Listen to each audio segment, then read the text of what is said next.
Selamat pagi, siang, atau malam bagi pemirsa Instagram yang santai bersama Pengadilan Negeri Sukoharjo. Assalamualaikum warahmatullahi wabarakatuh. Salam sejahtera, salam kebajikan, nama budaya. Bapak Ibu sekalian, rekan-rekan muda, kembali lagi dengan saya Terima Lalu di sini dalam acara Kuspa Ijo ini yang kali ini dengan bangga sudah sampai kepada episode ke-8. Jadi tema kita kali ini teman-teman sekalian, Bapak Ibu, adalah sekapur siri dari Ketua Pengadilan Negeri Sukoharjo, Bapak Muhammad Ihsan Fatoni. Nanti saya perkenalkan dulu beliau ini, rekam jejaknya dan segala macamnya yang sudah dilakukan selama kurang lebih berapa tahun Pak mengabdi di Mahkamah Agung? Di Mahkamah Agung 8 tahun. 8 tahun. Terus mulai dari capim dan segala macamnya, panjang sekali perjalanan beliau ini. Nah, gak usah panjang lebar, langsung kita fokus. Jadi ini pertama perkenalan, nama beliau ini Bapak Muhammad Ihsan Fatoni, sarjana hukum magister hukum. Beliau ini masuk di Mahkamah Agung itu tahun 96, tahun 1996 ya, sebagai cakim di Pengadilan Negeri Ngawi ya Pak ya. Kemudian dari tahun 2000 sampai 2004 beliau ini hakim di Pengadilan Negeri Waika Bubak. Kemudian 2004 sampai 2007 beliau jadi hakim di PN Gunung Sugi. 2007 sampai 2010 beliau jadi hakim di Pengadilan Negeri Ciamis. Kemudian tahun 2010 sampai 2011 teman-teman sekalian, Bapak Ibu, ternyata Bapak ini sempat bertugas di sini.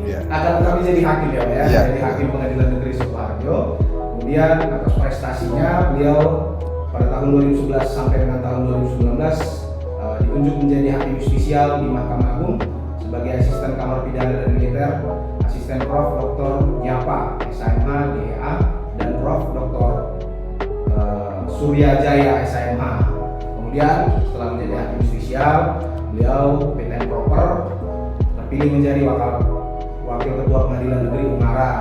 Kemudian pada tahun 2021 sampai 2022 terpilih lagi menjadi wakil ketua Pengadilan Negeri Seragen, dan terakhir pada tahun 2022 tepatnya bulan Desember beliau mendapat amanat lagi dari Mahkamah Agung untuk menjadi ketua Pengadilan Negeri Sukoharjo. Jadi itu profil singkat dari Bapak Muhammad Ihsan Fatoni SMH sebagai ketua Pengadilan Negeri Sukoharjo kelas 1A.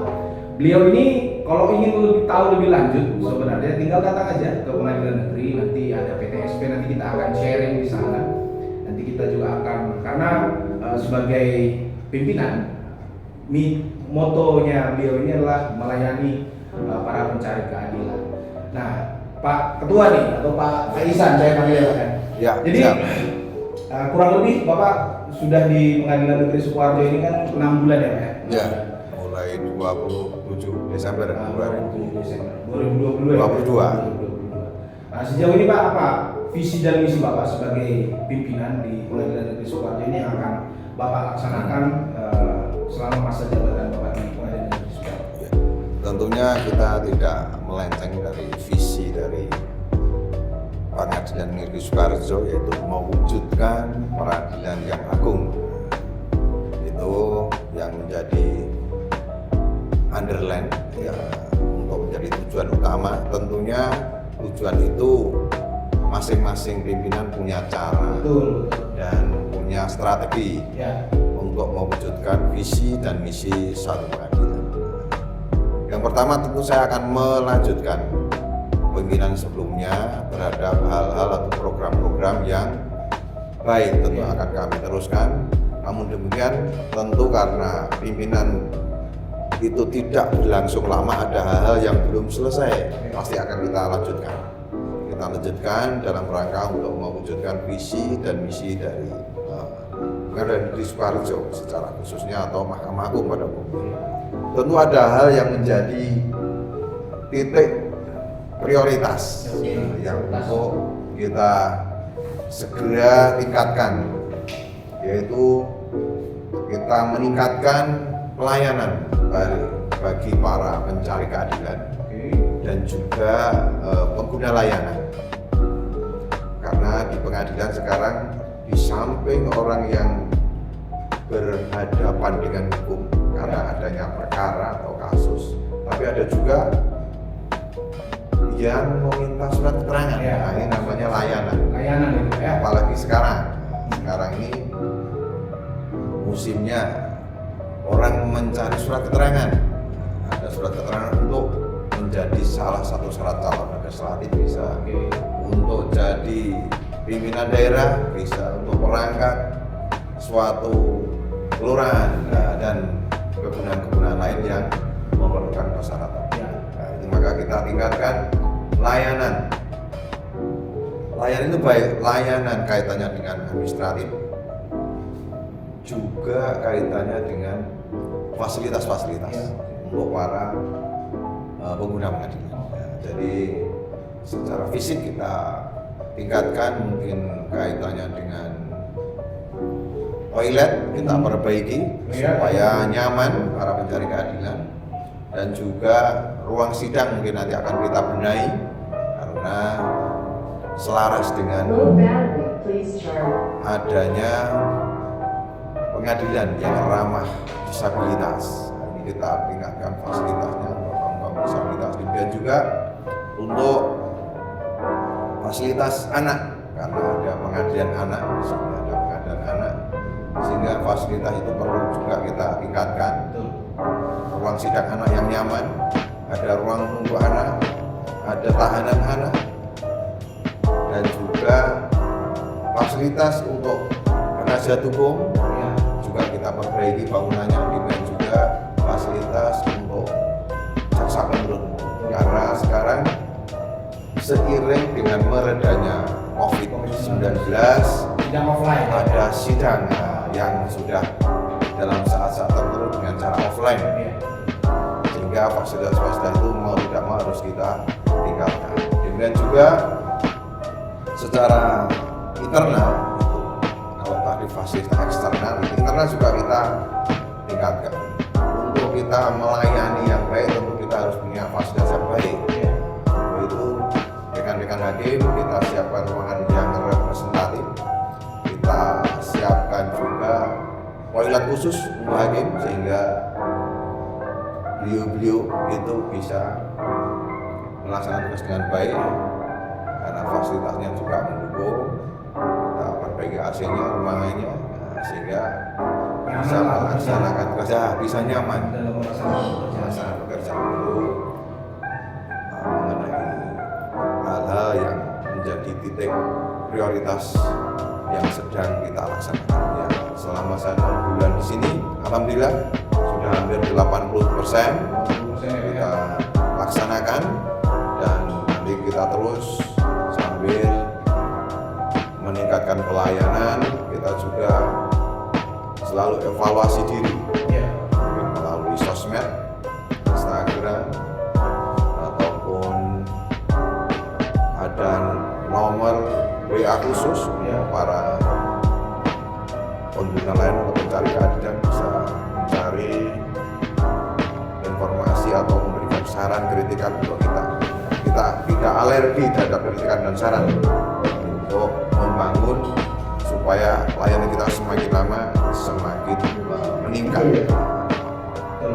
Itu kira-kira sebetulnya yang kita laksanakan. Wah, detail, terstruktur, itu ciri-ciri pemimpin hebat begitu, saudara-saudara. Jadi sebelum menjawab itu udah tahu dulu apa nih arah pertanyaannya. Jadi kurang lebih sudah dijelaskan langkah-langkah yang akan dilakukan, konkretnya bagaimana, progresnya sejauh apa, itu sudah terlaksana oleh Pak Pimpinan Pengadilan Negeri Sukoharjo, Bapak Muhammad Ihsan Fatoni. Nah, ini tadi saya menyinggung tadi ada tadi yang terbersih tadi salah satu peningkatan tentang SDM, tentang peningkatan kemampuan pegawai, itu tadi Bapak sebutkan.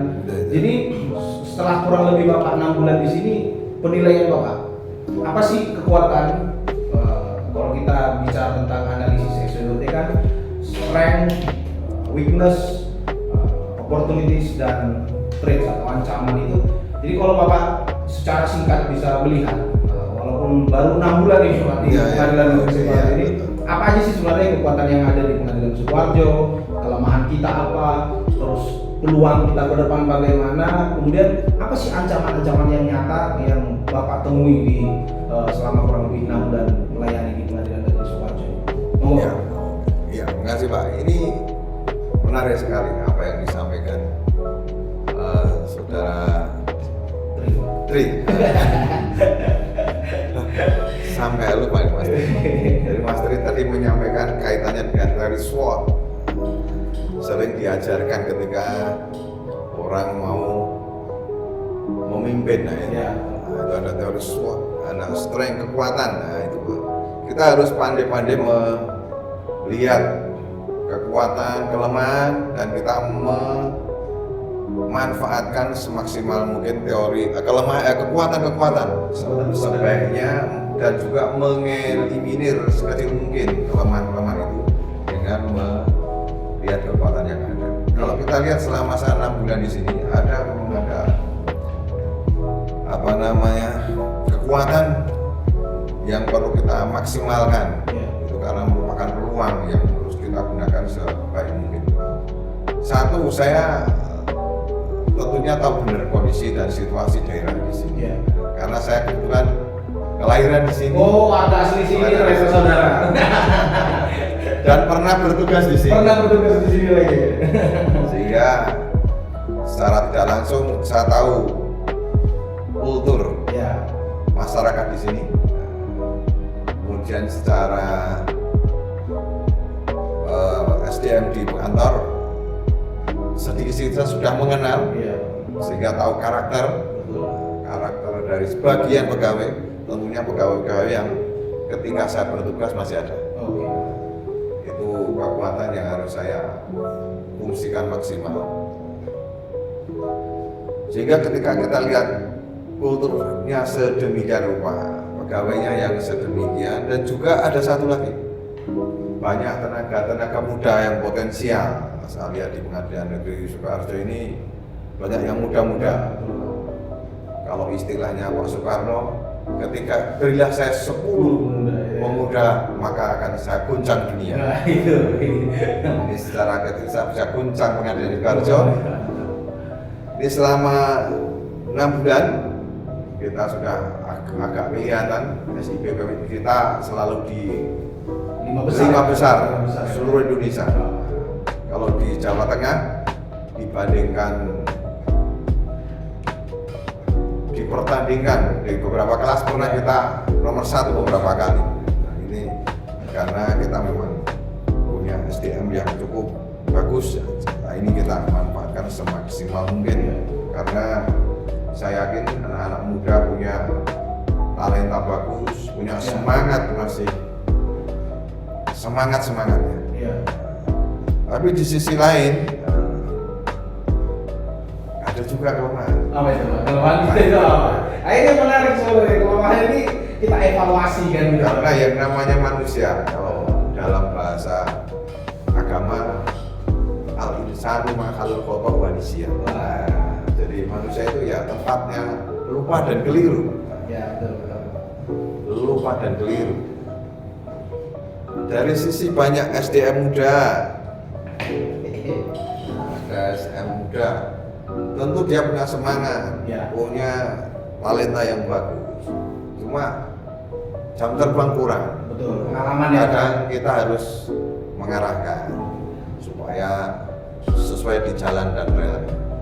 Itu saja.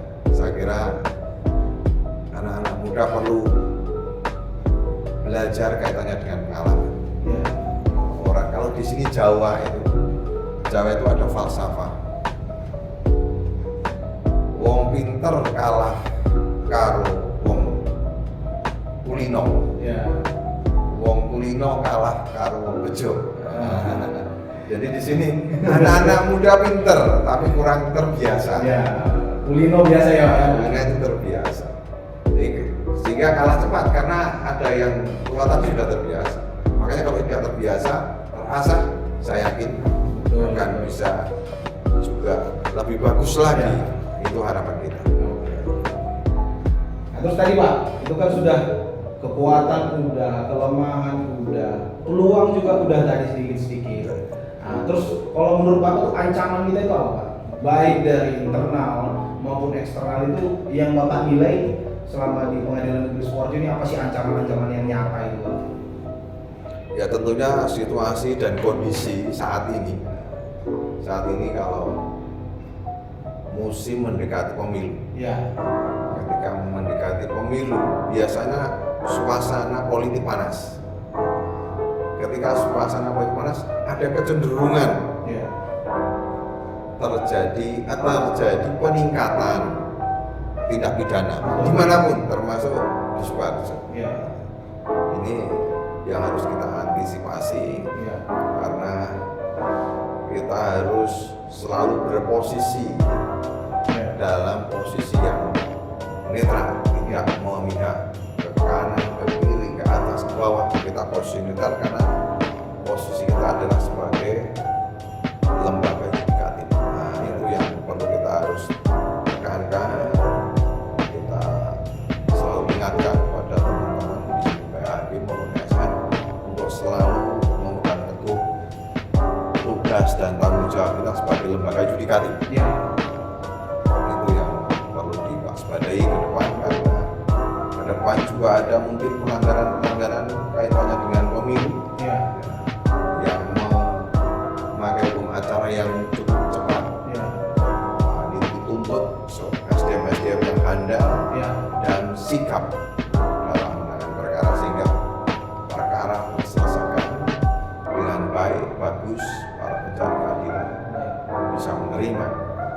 Jadi kalau kita ikuti falsafah Pegadian, menyelesaikan masalah tanpa ada masalah. itu intinya sebenarnya di situ. Jadi kita kalau di pengadilan itu kan orang berpikirnya bahwa orang datang ke pengadilan itu orang ngomong ruwet katanya Pak. Sebenarnya nggak begitu juga. Tadi sudah disinggung sama Pak Ketua itu, ada beberapa layanan kita, ada juga macam-macam baik itu administratif maupun perkara dan sebagainya. Jadi di Pengadilan Negeri Sukoharjo ini kalau saudara, jadi kita sebagai pengadilan kita sudah ramah disabilitas, itu yang pertama, itu harus ditekankan karena memang fasilitas-fasilitas yang kita bangun itu untuk layanan-layanan disabilitas, ramah anak, ramah ibu menyusui, kan? Kita punya fasilitas itu semua. Contoh sederhananya Bapak Ibu sekalian, tadi disebutkan oleh Pak bahwa sudah dibangun toilet. Toilet itu yang dimaksud Pak Ketua itu bukan dari dulu kita nggak punya toilet, enggak, tapi toilet yang ramah disabilitas. Jadi pengunjung Pengadilan Negeri Sukoharjo itu mendapatkan fasilitas yang ramah disabilitas. Mulai dari pintu depan itu sudah ada rem, jadi kalau menggunakan kursi roda dia bisa masuk ke dalam pengadilan. Fasilitas lain juga kursi roda, kruk, manual tentang buku braille, pelayanan sampai ke perkara pun itu menunjang pelayanan disabilitas. Bahkan hal sekecil website kita itu sudah ramah disabilitas juga. Jadi saudara-saudara bisa cek nanti di www.pnskh.go.id ya. Jadi nanti bisa juga dicek, bisa di Instagram kita juga dicek. Semua pelayanan itu adalah bentuk pengabdian kita kepada masyarakat. Tadi sudah disebut tadi, sudah gamblang disebutkan oleh Pak. Ini juga apa tadi? Ada di PTSP, ada juga penilaian personal. Penilaian personal. Itu untuk melayani kaum khususnya disabilitas. Itu untuk mengetahui kira-kira layanan apa yang harus kita bantu, sehingga kita bisa menyiapkan tenaga untuk mendampingi jika mereka mencari layanan di pengadilan. Jadi pada dasarnya kita memang beradaptasi, mengikuti perkembangan zaman. Itu salah satu bentuk komitmen kami dalam memberikan pelayanan terbaik kepada masyarakat, khususnya pada masyarakat pencari keadilan. Itu ya Pak Ketua ya. Iya. Nah, tadi Bapak menyebutkan bahwa memiliki rencana-rencana ke depannya sebagai seorang pimpinan di Pengadilan Negeri Sukoharjo. Nah, saya ingin tanya Pak, masyarakat Pak, penonton kita juga pada penasaran, apa rencana jangka panjang Bapak terhadap Pengadilan Negeri Sukoharjo ini, kemudian rencana jangka menengah dan rencana jangka pendeknya itu apa kira-kira? Terima kasih Mas Tri. Jadi seperti yang saya sampaikan di depan, tentunya kita memperbaiki fasilitas untuk meningkatkan pelayanan pada pengguna layanan, dan juga secara internal memperbaiki fasilitas untuk memberikan memberikan kenyamanan bagi kita selama ASN di pengadilan. Karena dengan kenyamanan bagi kita sebagai ASN akan mengakibatkan layanan kita akan secara jangka panjang. Tentunya kita punya keinginan seperti moto atau tagline kita, juara, jujur, unggul, adil, responsif, akuntabel. Nah itu singkat juara. Jadi ada beberapa penilaian yang dilakukan oleh Dirjen Badilum atau Mahkamah Agung ya, untuk menyemangati kita punya moto juara. Jadi kita ada beberapa penilaian ya, kita berharap dan ingin mencapai. Ada beberapa yang menjadi juara. Kemarin sudah terrealisasi satu. Itu apa itu Mas Ri? Kaitannya dengan video. Itu video pengabdian ya. Kalau nggak salah apa? Yang Pak Asrofi dia. Pak Asrofi juara itu ya. Juara. Jadi kaitannya dengan lomba yang diadakan oleh IKI. IKI. Sempat jadi juara. Kemudian kemarin juga sempat termasuk salah satu pengadilan yang mendapat nilai tertinggi kaitannya dengan layanan atau di internal kali namanya ACE di tahun 2022 sehingga kita mendapat penghargaan karena menjadi salah satu pengadilan bernilai ACE tertinggi untuk kelas 1A di seluruh Indonesia. Seluruh Indonesia juga ya. Moga-moga ke depan kita masih banyak lagi capaian-capaian yang berakibat kita dapat juara. Mau tidak mau itu juga harus satu kesamaan, sesama pegawai untuk sama-sama mencapai itu, kebersamaan. Itu yang harus kita tanamkan, kebersamaan, kekeluargaan dalam meningkatkan pelayanan di pengadilan sehingga capaian juara semakin lama semakin dekat. Gitu Mas Rey. Oke, mantap. Itu tadi sudah disebutkan. Itu semua yang dilakukan itu wujud pelaksanaan core value ASN juga, teman-teman. Jadi kita sudah terkait dengan sosial kultural, kita sudah berorientasi pelayanan, kita akuntabel, kita kompeten, SDM-nya kompeten semua tuh, diikutkan pelatihan, terus kita akuntabel. Jadi di pengadilan negeri itu, di website, bahkan di depan PTSP itu kita tunjukkan itu semua itu. Tidak ada yang sembunyikan, transparan.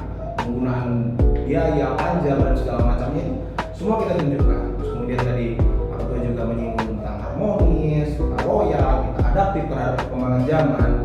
Dan yang pertama kita kolaboratif. Wujudnya apa? Dari kejaksaan, kepolisian, instansi-instansi, Forkopimda, dan semuanya kita laksanakan.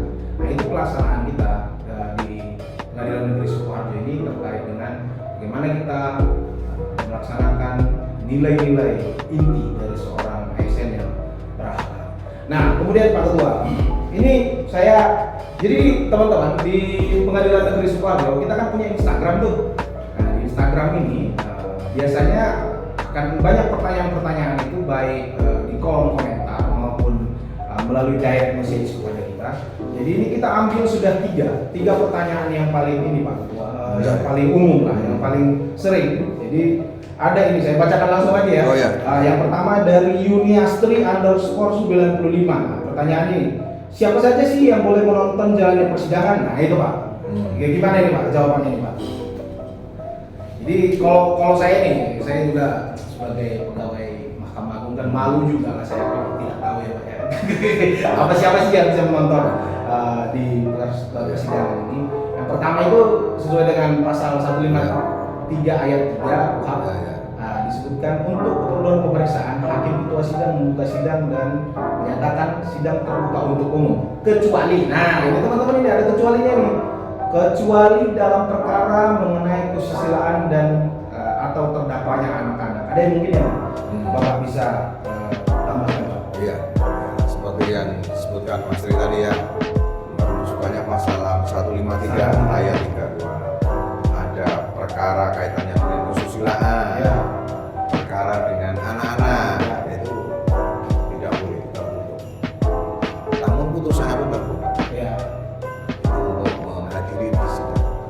dalam menghadiri sidang,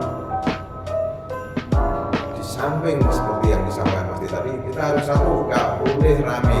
Ya. Harus menjaga ketenangan. Betul. Tertib ya Pak ya? Tertib. Oh iya, sebelum Bapak lanjutkan tuh Pak. Jadi teman-teman, ada papan setiap pintu masuk di arah pengadilan ini ada itu aturan-aturan yang harus ditaati oleh para pengunjung sidang.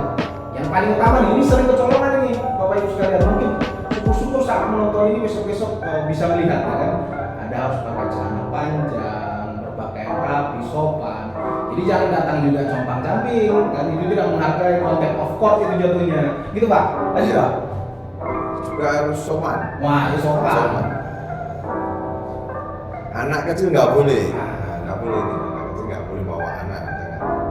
Iya, orang dewasa juga yang nonton itu, karena kaitannya dengan satu kekhawatiran nanti malah membawa dampak yang tidak bagus. Betul. Psikologis anak ya. Nah, betul. Jadi orangnya sudah gede, dewasa.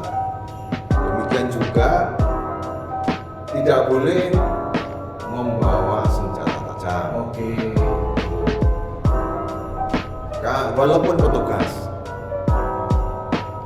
dalam arti petugas menghadiri sidang, kalau petugas yang ditugaskan ya itu karena ditugaskan ada mungkin Pak Polisi Mulia, ketika diperiksa ya harus menitipkan senjatanya di petugas kami sudah kami siapkan dan sudah terlatih untuk itu, untuk menjaga supaya menjaga hal-hal yang tidak diinginkan ketika persidangan berlangsung. Jadi boleh melihat, sehingga ketika membuka sidang pun dinyatakan terbuka untuk umum. Itu awalan, sehingga bahkan kalau tidak berefek putusan batal demi hukum. Iya. Tidak dinyatakan terbuka untuk Nah, umum. terbuka untuk umum. Oke. Nah, ini saya tambahkan ini supaya nanti tidak ditanyakan lagi kemudian ya kan melalui DM. Tapi nggak apa-apa, kita senang.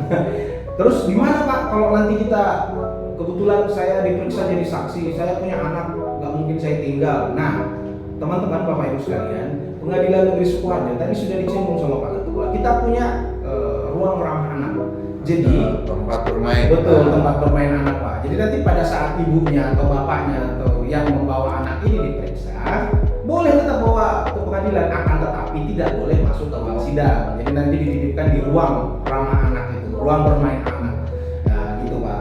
Dan gratis. Gratis. Semua layanan di sini gratis kecuali yang berbayar ya. Kecuali yang berbayar. Dan itu penerimaan sah oleh negara. Oke, kemudian ini ada pertanyaan dari Puspita Dewi. Pak Hakim, mohon dibantu syarat-syarat ganti nama apa ya Pak? Mohon dijawab. Nah, gitu. Monggo Pak, atau saya bacakan ini Pak, saya udah rangkum juga nih. Jadi secara garis besarnya sebenarnya begini Bapak. Di website kita sudah ada. Di website kita sudah ada. Kita muat ini ada kurang lebih 9. Itu nanti bisa dicek di sana. Tinggal masukkan aja pencariannya di website Pengadilan Negeri Sukoharjo. Kemudian nanti Mbak Puspita Dewi bisa cek itu nanti di dalam apa-apa aja. Atau walaupun masih bingung bisa datang ke pelayanan satu pintu kita ke PTSP di Pengadilan Negeri Sukoharjo. Gitu Pak, ada yang mau ditambahkan Pak? Iya. Di PTSP itulah semua layanan ada di situ. Kita siapkan tenaga yang siap pada jam kerja sampai selesai jam kerja. Ya. Siap melayani Bapak Ibu sekalian. Apa yang Bapak Ibu butuhkan di sana, baik informasi maupun layanan, di samping webs yang sudah ada. Ya, betul. Ini Pak, ada lagi nih. Ini dari Billy the Kid. Nah, ini nama palsu kalau ada Billy the Kid. Pak, mau tanya, saya kan kena tilang dibagi. Nah, ini nih, orang-orang kena tilang itu ya taat aturan.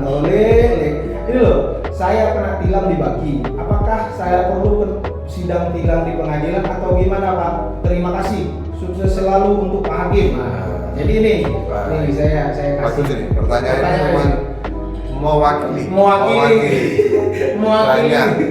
masyarakat pada umumnya ini. Banyak pertanyaan yang demikian. Nah, ini bagus ini. Bagus ini Pak. Bisa sekali jawab, bisa disampaikan ke teman yang lain. Nah, para penonton nanti jangan tanya lagi nih. Jadi nanti jawabannya udah saya Pak Ketua nanti jawab. Saya kasih gambaran sederhananya, yaitu jadi berdasarkan Perma nomor 12 tahun 2016 Pak. Ya. Jadi pelanggar lalu lintas tidak perlu lagi ya. Tidak perlu lagi datang ke pengadilan. Bisa nanti ada uang titipan, tinggal ngambil dan di kejaksaan. Di kejaksaan. Jadi hanya sudah kita putus. Betul. Jadi berkasnya datang ke sini, kita proses, terus nanti Bapak Ibu, saudara-saudara yang kena tilang itu bisa mengambil di kejaksaan. Nah kalau bisa sekali itu aja kena tilang ya, jangan kena tilang lagi. Jangan lagi ya. Jangan diulangi lagi, karena itu untuk keselamatan teman-teman semua juga, gitu ya. Jadi kalau ketilangan, mungkin di lembar tilang merah itu masih ada tulisan supaya datang di pengadilan Jalan Jenderal Sudirman nomor 198 ya. 193 Pak. 193. Itu sudah tidak lagi. Sekarang langsung ngambil di kejaksaan sesuai tanggal yang sudah ditentukan di situ. Langsung ngambil. Ya, gitu ya Billy the Kid ya. Siapa ini nama aslimu, siapa Billy the Kid? Oke, itu tadi 3 pertanyaan yang kita anggap terpilih lah ya untuk pertanyaan yang akan kita bacakan di podcast. Teman-teman nanti bisa bertanya lagi via direct message di Instagram kita @pn_sukoharjo. Nanti DM aja, nanti admin kita akan menjawab dan kita pilih pertanyaannya, mana yang pertanyaan yang paling bagus. Nanti kita akan bacakan di podcast kita kali ini. Nah, itu tadi sudah 3 pertanyaan Bapak. Sekarang kita masuk ini ke acara inti dari inti, core of the core ya. Kesimpulan Bapak, kemudian harapan dan saran dari Bapak sebagai Ketua Pengadilan Negeri Sukoharjo kepada masyarakat Sukoharjo, khususnya para pencari keadilan di Pengadilan Negeri Sukoharjo. Mau Bapak? Para masyarakat khususnya di wilayah Kabupaten Sukoharjo, tentu kita masih ingat pepatah tidak ada gading yang tidak retak. Walaupun gading itu bagus kan gitu. Oleh karena itu saya sangat berharap saran, masukan, kritik masyarakat Sukoharjo berkaitan dengan pelayanan kami. Kami harap kritik dan saran bagus kalian itu bisa kami jadikan bahan evaluasi diri, bahan untuk meningkatkan pelayanan kami, sehingga kami semakin hari semakin bagus untuk melayani Bapak Ibu, khususnya di wilayah Pengadilan Sukoharjo. Yang kedua, saran saya minimalisir pergi ke pengadilan dalam arti ketika berperkara. Kalau berkaitan dengan layanan kesejahteraan ya monggo, tapi hindari berperkara. Utamakan bermusyawarah, tertib, peraturan. Jadi kalau ke pengadilan, walaupun layanan baik, ya jangan sering-sering. Wah, layanan baik, saya ingin disidang lagi aja. Mau ketemu pegawainya yang cantik ya, ketemu pegawai yang ganteng jangan. Kok sampai begitu, sampai melanggar peraturan. Oleh karena itu, walaupun pengadilannya bagus, tapi harapan kami jangan sering-sering berperkara. Utamakan musyawarah, ikuti aturan, sehingga tidak banyak waktu terbuang hanya urusan bermasalah. Itu saya kira harapan kami pada masyarakat Sukoharjo. Selamat beraktivitas kembali, dan kami berharap Bapak Ibu sekalian selalu mampir di podcast kami. Ya, luar biasa. Jadi para penonton tidak terasa kurang lebih setengah jam kita bersama. Jadi kesimpulan tadi itu adalah harapan saran dari Pak Ketua. Kalau saya, harapan saya sampai ketemu di podcast episode 9. Sekian dari kami atas apa yang dapat disampaikan Pak Ketua dalam podcast ini. Dari banyaknya kalimat kami, mungkin ada kata-kata yang salah, mungkin juga ada kata-kata yang kurang mengena di hati saudara atau di hati pemirsa. kami ucapkan permohonan maaf kami. Sampai ketemu di episode Gus Paijo selanjutnya. Akhirul kalam, wassalamualaikum warahmatullahi wabarakatuh. Kita kasih semangat dulu, Mas Semangat. Tri. Pengadilan Gus Paijo juara. Oke.